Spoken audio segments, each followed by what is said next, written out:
Yesu Kristu.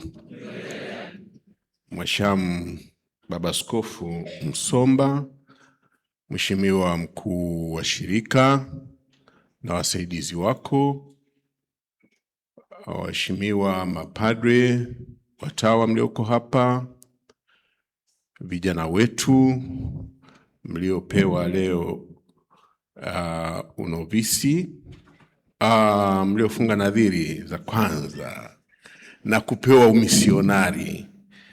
Ndugu zangu waamini, tumsifu Yesu Kristo tena. Kwa kweli ni furaha kubwa sana siku hii ya leo kuwepo hapa kwetu sisi wote kushuhudia vijana hawa wakipewa hadhi hiyo kubwa ya umisionari, na tumesikia mengi yamezungumzwa juu yao. Basi mimi nawapongeza sana kwa hicho ambacho Mwenyezi Mungu amewajalia. Kama mlivyokushaelezwa, hiyo ni tunu. Kwa hivyo tunu ambayo anatoa Mwenyezi Mungu, kwa kweli huwezi kuipata kwa mtu mwingine yoyote.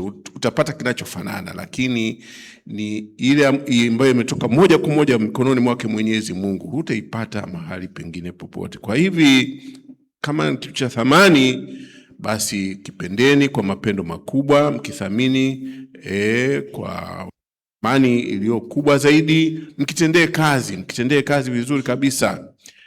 Bwana wetu Yesu Kristu amezungumza, amesema kwamba mavuno ni mengi, watendakazi ni wachache, na akatuagiza akasema, ombeni Bwana mavuno apeleke watendakazi katika mavuno yake. Na hivi sasa waamini hawa wote wamesali kwa ajili ya hilo, na leo hii wanamshukuru Mwenyezi Mungu kwamba nyinyi mmejitokeza, mmeitikia, mnakuwa sehemu ile ya watendakazi.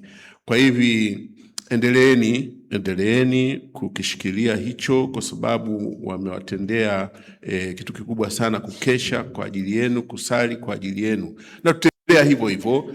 Na nyinyi sasa mtaendelea kuwa kwao watu wa sala kwa ajili yao. Yale mema ambayo mtakuwa mnayatenda, basi yatakuwa yanaangukia na hawa waamini ambao walikuwa wanasali kwa ajili yenu. Baraka ambazo nyinyi mtakuwa mnazipata kutoka kwa Mwenyezi Mungu mkifanya kazi ambayo mnatumwa, itatiririkia pia kwa waamini hawa. Kwa hiyo mmekuwa ni sehemu muhimu sana katika maisha ya watu, ya waamini. Endeleeni kuwa waaminifu kama ambavyo mmekushagizwa.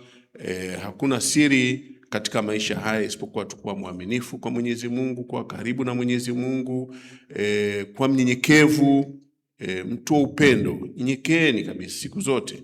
Kuna changamoto nyingi duniani hapa, yako mambo mengi sana ambayo yanatuzunguka si binadamu. Kweni wavumilivu, yatakuja, lakini basi yote mwelekeni Mwenyezi Mungu. Hamtasalimika, sio kwamba hamtapata changamoto, lazima zitakuja kwenu tu. Majaribu mengi tu yatakuja kwenu, lakini mtatoka vipi ni Mungu, na kuzidi kunyenyekea mbele yake. Imeelezwa hapa, salini. Sasa tutarudia hayo.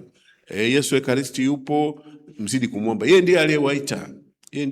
Kwa hiyo mgeukie yeye. Kumbukeni manabii, akina Yeremia alipata majaribu makubwa, aliteseka sana. Siku zote alimgeukia Mwenyezi Mungu, akawa anapambana naye kabisa. Wewe Mungu umenituma huku, angalia watu hawa wataka kunitumbukiza kwenye shimo, unitaki wewe nani? Mungu anazidi kumtia moyo. Kwa hivi mnene naye kila wakati. Ndio siri tu ya mapambano yetu katika utume huu. Kwa hivi tunafurahi kwa ajili yenu.